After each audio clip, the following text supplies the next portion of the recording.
A Lantern, Chapter 5.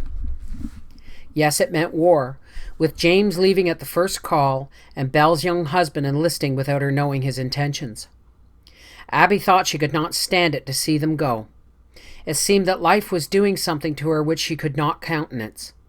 She had a queer sensation of wind blowing past her, of wind that she could not stop.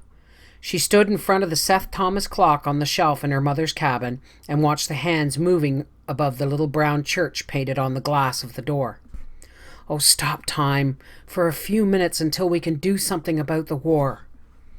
But the winds blew past, and the clock hands went round, and James and Belle's husband and several of the neighbor boys had gone to war. And by 1862, when Lincoln's call for additional volunteers came, Denny, who was 19 now, went into the Cedar Fall Reserves. A group of 100 stalwart fellows, and Abby again went through all the torn emotions of parting with Denny and hating war. And then she learned that there was one thing worse than going to war, and that was not going to war. Will Deal told her so, to be 21 and able-bodied, and to see the reserves and train and not go.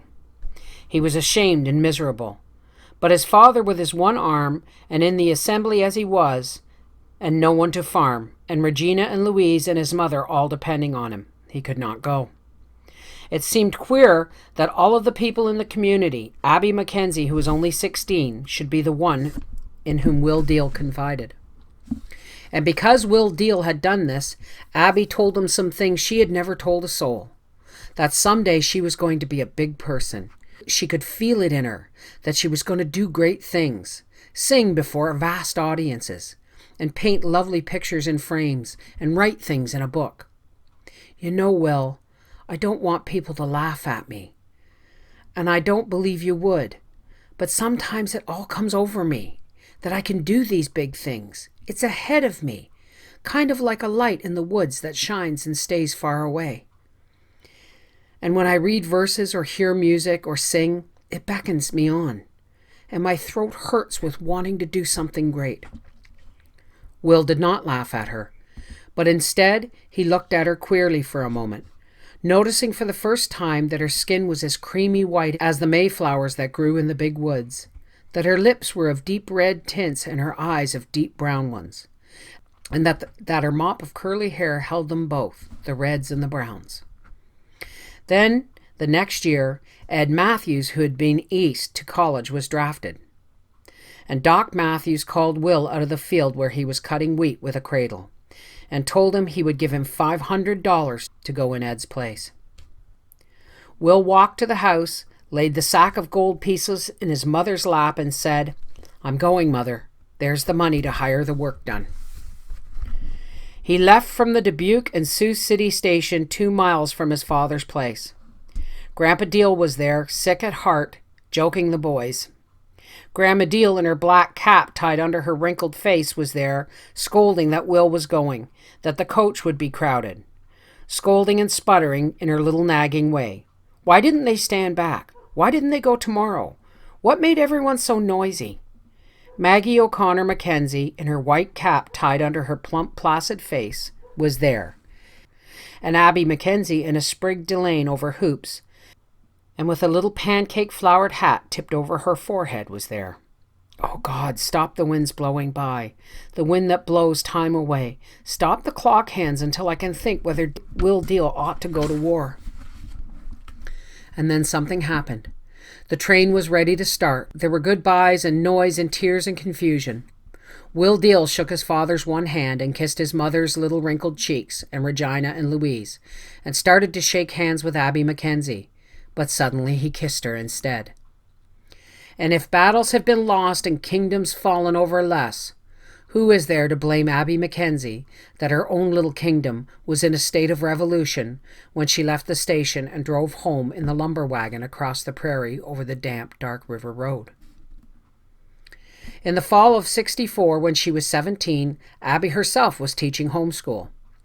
In a new white schoolhouse with green blinds, but standing in the same spot where the hazelbrush grew, in the tangled masses down toward the riverbank. There was only one big boy in school that autumn, a harmless unfortunate whom Grandpa Deal termed a 3/4 wit. The others were with Sherman, and Sherman was before Atlanta. Abby's thoughts seemed always with them, those boys in shabby blue, James and Denny and all the old neighborhood schoolmates.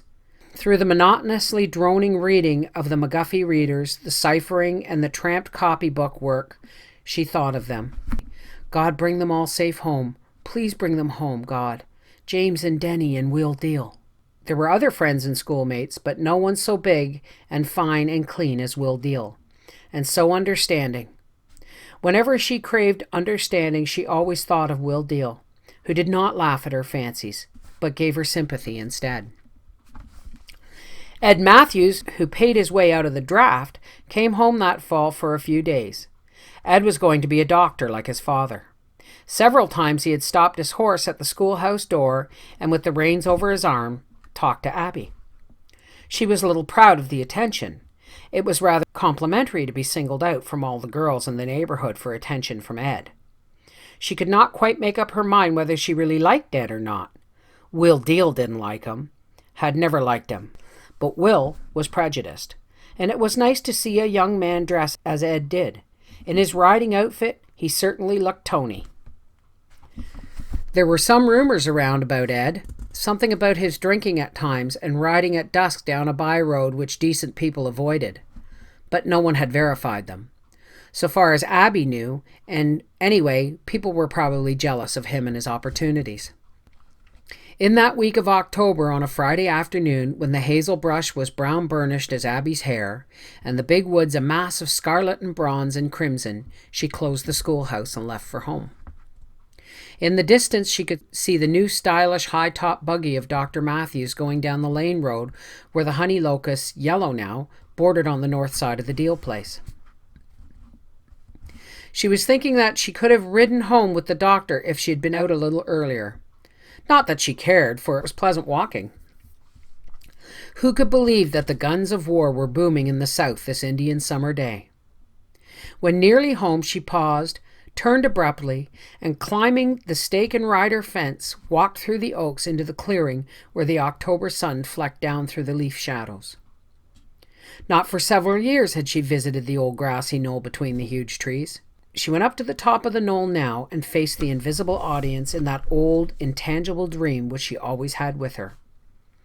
Half amused at her own childishness, half earnest in her actions, there in the seclusion of the woods, she unloosened from its binding ribbons the reddish-brown mass of her hair.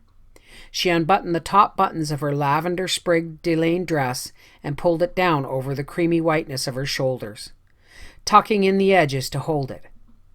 Then, with her reddish-bronze hair, with its overtones of gold, framing the mayflower petals of her skin, and with her warm brown eyes half closed, Abby Mackenzie threw back her head and sang.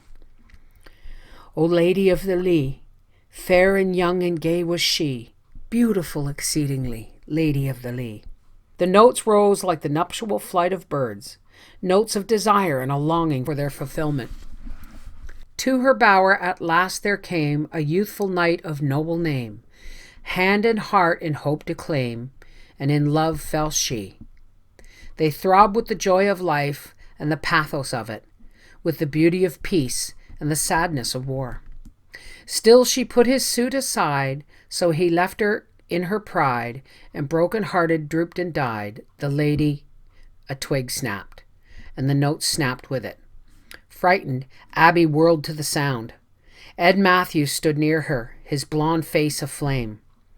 Abby gave a startled cry, and in fright and in embarrassment clutched at the neck of her gown.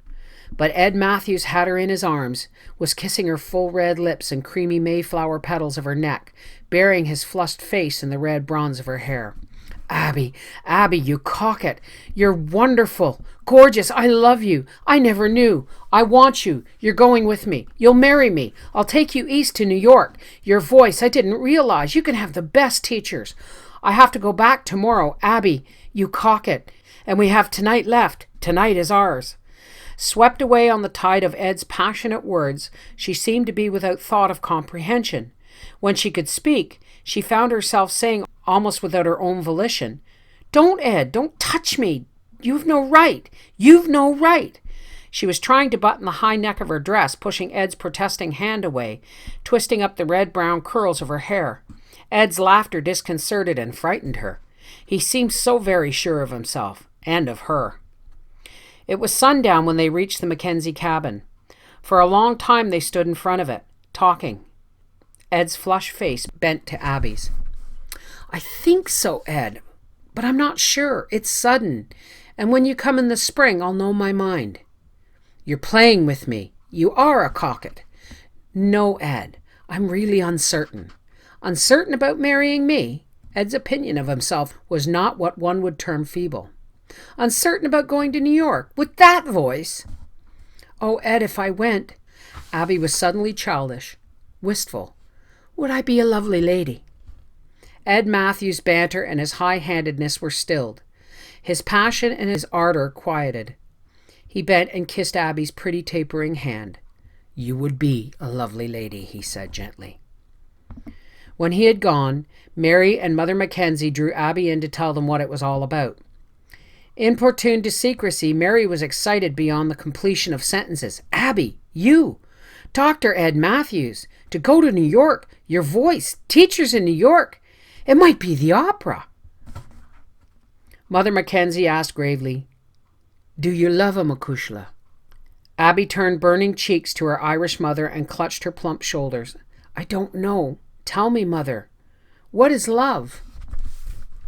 "That," said Maggie O'Connor Mackenzie, "I canna tell you, and no one can tell you. Sure, and I'm a mind. I knew it though myself. I look for you to know it yourself, Abby." Abby went up to her loft room. She wanted to be alone. Love? Was this love? To be able to go to New York and study? Her voice, a new world. The world of courtly men and lovely ladies, of silken shawls, of strings of pearls, of flowing plumes.